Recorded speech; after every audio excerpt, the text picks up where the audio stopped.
Welcome to The Explainer.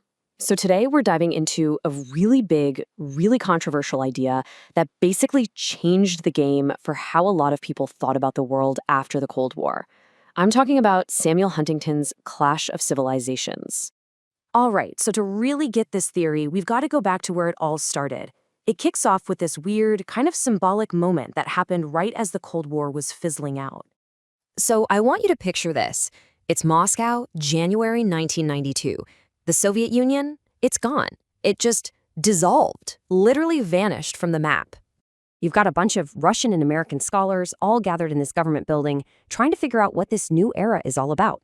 And right there on the wall, where a big statue of Lenin used to be, they've hung the new flag of the Russian Federation. But here's the thing. They hung it upside down. Yeah.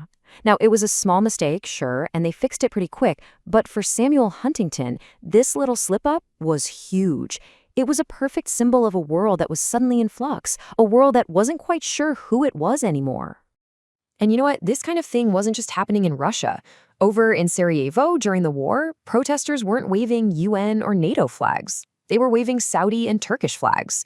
And in Los Angeles, a protest about an immigration bill turned into a literal sea of Mexican flags. All of a sudden, these powerful cultural symbols were everywhere, and you just couldn't ignore them. So Huntington is looking at all this, and he starts asking this really fundamental question.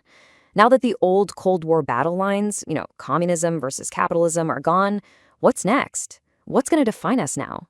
Who are our friends and who are our enemies going to be? Well, to even begin to answer that, you first had to admit something huge. The old maps we were using to understand the world, they were totally useless now.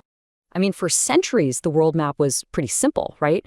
You had the big Western powers all competing with each other, but at the same time, they were colonizing or dominating pretty much everyone else. Huntington just calls it the West and the rest. Then, after World War II, the map got even simpler. For about 45 years, it was basically a two-player game. You had the US and its allies, the Soviet Union and its bloc, and then a third group of nations that tried to stay out of it, the non-aligned countries. But here's the twist. When the communist world just collapsed in the late 80s, everyone thought, great, peace and harmony are here. But not so much. What we got instead was a world that was way more complicated, way more fractured. Those old maps were completely obsolete. And this is where Huntington comes in with his brand new map. He argued that the biggest conflicts of the future weren't going to be about politics or money. Nope. They were going to be about something much, much deeper: culture. Okay. This right here is the absolute core of his idea. He's saying that in this new world, politics is going to reorganize itself around cultural lines. People were going to start asking that most basic human question: who are we? And the answer, according to Huntington, wasn't going to be about your passport, but about your shared history, your religion, your language, your civilization. And so his new map looks totally different from the old ones. It's not about which countries are rich or which are communist. Instead, he slices up the world into about 7 or 8 major civilizations. You've got Western, Latin American, African, Islamic, Sinic, which is basically Chinese-influenced, Hindu, Orthodox, and Japanese. Now, Huntington uses this really intense quote to make a point. Unless we hate what we are not, we cannot love what we are. It's pretty stark, right? But his idea is that to build an identity, to know who we are, you kind of need to know who we are not. You need an other. And he argues that the most dangerous others, the most explosive conflicts, are going to happen right on the fault lines between these different civilizations. You have to remember, this whole idea was a direct challenge to all that happy talk at the end of the Cold War. People were talking about the end of history and this amazing new world order. But then you look at what was actually happening. Horrific ethnic cleansing, genocide in places like the former Yugoslavia, and that optimistic dream just fell apart. Okay, so how does this whole civilizational map actually work in the real world? Like, what's the mechanism for conflict? Well, the theory lays out this really clear and, frankly, pretty scary pattern. Step 1, a conflict kicks off locally, right on one of those fault lines between two civilizations. Step 2, other countries from each civilization, what he calls kin countries, see what's happening and they jump in to support their cultural cousins. And boom, step 3, what started as a small, local fight suddenly has the potential to blow up into a much bigger, much more dangerous war. The wars in Yugoslavia are the classic example here.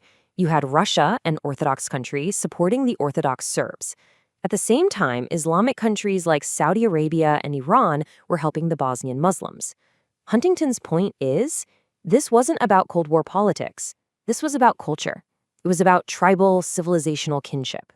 This theory also leads to some pretty bold predictions. And in fact, back when the book was written, Huntington pointed to one country in particular as a major flashpoint: Ukraine. Now, this is a really critical point. Most theories at the time would have predicted a war between Russia and Ukraine. But Huntington's civilizational map said, no, the real danger is different. He saw the fault line running right through the middle of Ukraine itself. It divided the country between its orthodox east and its more western-leaning west.